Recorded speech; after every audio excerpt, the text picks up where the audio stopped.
वार एवढा कोणी लांबल्या चकना म्हणणार एम वाय. अच्छा, तर कोडवर्ड होता का? बरोबर.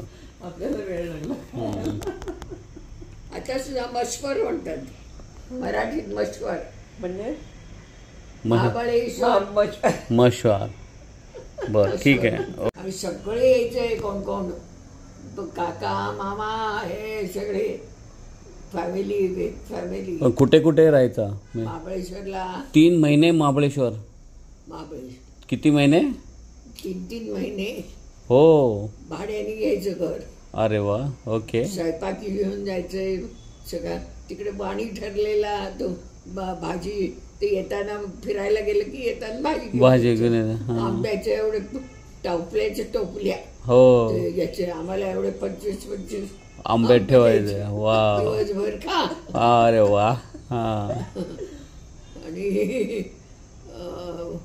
कोण कोण यायचे राहायला. अगदी सगळे आपले बापू काकांची मुलं, ताई माई, सिद्धूताई तेव्हा लग्न नव्हतं झालं. नाही, नुकतं झालं होतं वाटतं. दादा पण माहिती नाही घेऊन एकदा आला होता. संध्या ही तर एवढी छोटी होती, महागडबडी. तिला एकदा फार गडबड करायला लागली म्हटल्यावर एवढं मोठं उंच कपाट होतं त्याच्यावर बसवली तिला. कर तिकडे मस्त. होती ती.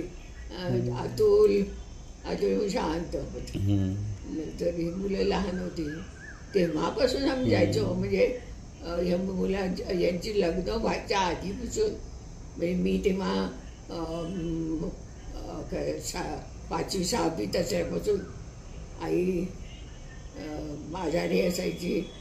आई आम्ही सगळे एकदा तर आमची फेब्रुवारीतच परीक्षा झाली आणि 3-4 महिने सुट्टी मला.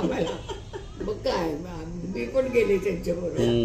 आणि मग काय फटाक कोणी आलं की त्यांना घेऊन पटकायचं. त्यांची गाईड. मजा येत होती. सगळे अरविंद, शैला, नंतर सगळी बाबू काका, त्यांची शशी वगैरे ही मुलं. नंतर हा प्रफुल्ल तर बापरे. एकदा त्याला सांगितलं होतं आंबे आत्ता खायचे आणि मग हे 4 वाजता खायचे दुपारी म्हणून सांगितलं होतं. तर ह्यानी काय केलं करावं, घड्याळ्याचं जावे 4 वाजवले आणि बघा काका 4 वाजले आंबे खाऊ का. द्या आंबे. तर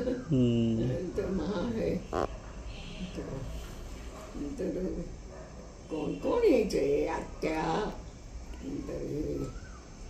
प्रफुल्ल म्हणजे कोण?